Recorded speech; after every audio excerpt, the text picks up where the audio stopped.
Beijing bus 375 have become an urban legend passed down from generation to generation to anyone who would listen. In the story, it says that the bus route had ended at Fragrant Hill, also known as Xianshan, but the truth is actually different. The story had been featured on radio and TV shows, and even the famous singer Na Ying mentioned it in Taiwan in the 1990s. Although there is no evidence that bus 375 ever ran on this route, its story has captured people's imagination, making it a famous urban legend throughout Beijing. Every corner of the world holds whispers, stories passed through firelight, stitched into lullabies, or carved in stone, some forgotten, some feared. This is global folklore, where the world speaks and creeps listens.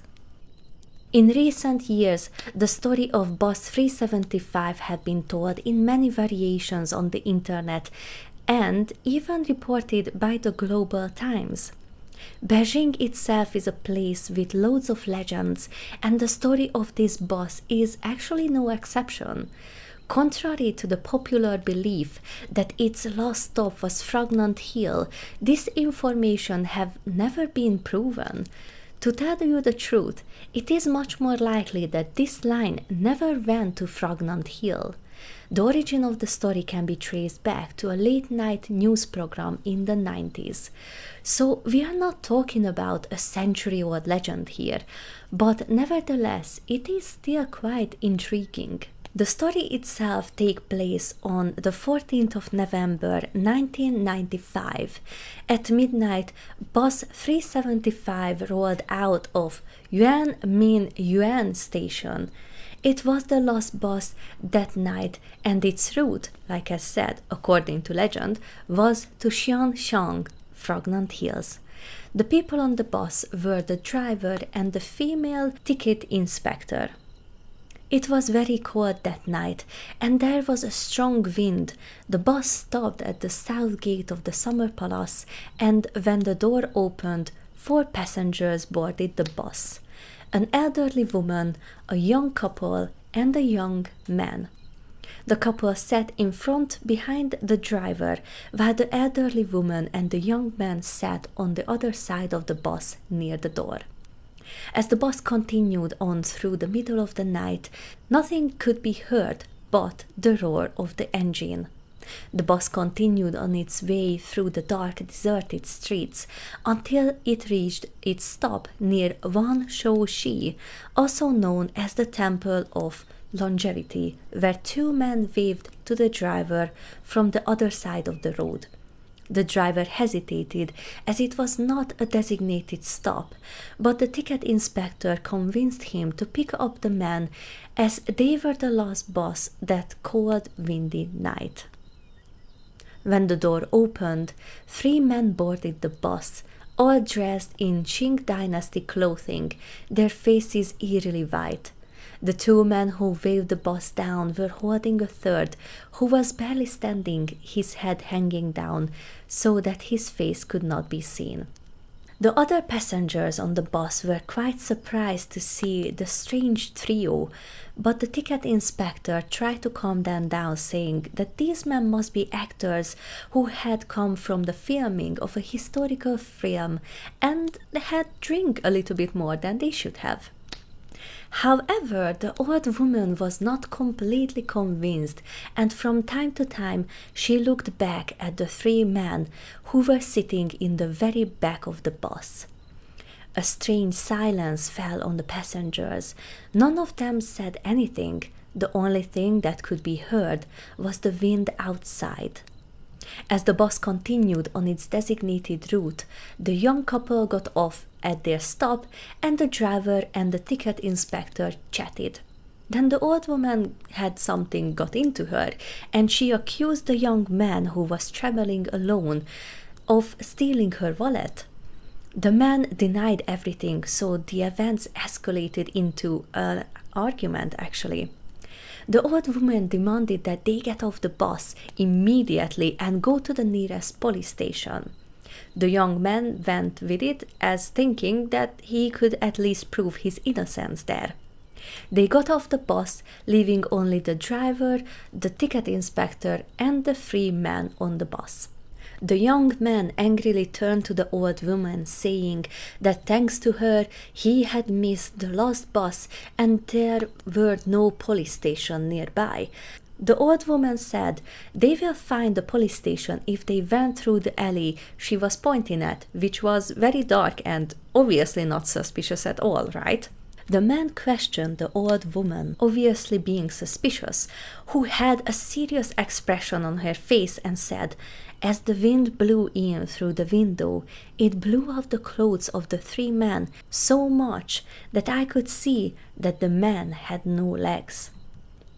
The young man was speechless, but he realized that the old woman had saved his life by not staying on the bus with the 3 ghostly figures. He thanked the old woman for her gesture and asked what should they do next. The old woman told him to find a place where he could hide and stay there until sunrise because the 3 men might try to find them. They ran into the alley hoping to escape from the 3 ghosts. Meanwhile, something terrible had happened on bus 375 because the next day the driver did not report at the station and no one saw the bus either. It disappeared along with the driver and the female ticket inspector. The police organized a search in the city in the hope of finding them, but they were unsuccessful. The police questioned both the old woman and the man as well, but they did not take their statements seriously and thought that both of them were mentally ill as soon as they mentioned the 3 ghostly figures. That night, the Beijing Evening News and the Beijing News broadcast the story where the elderly woman and the young man were interviewed live about what happened.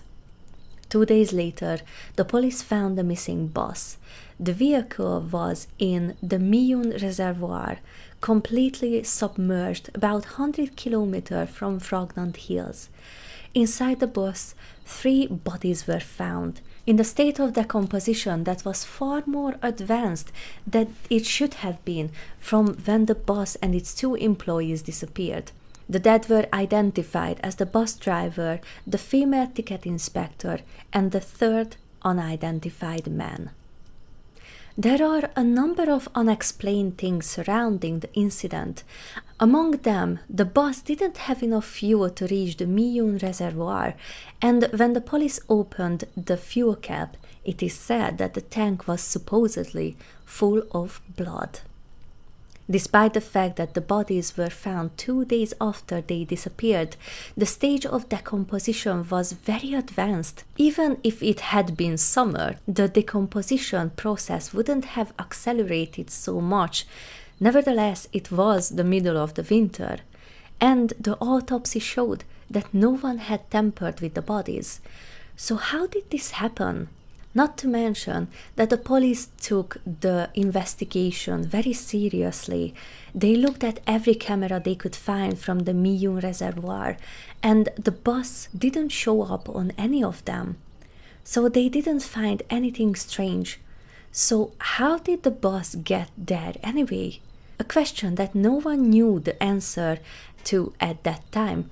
And if this legend is true, it remains an unsolved part of the legend to this day. How did the bus get to a place where there are cameras without being spotted by any of them? Someone smarter than me should answer this because, unfortunately, I do not know the answer to this.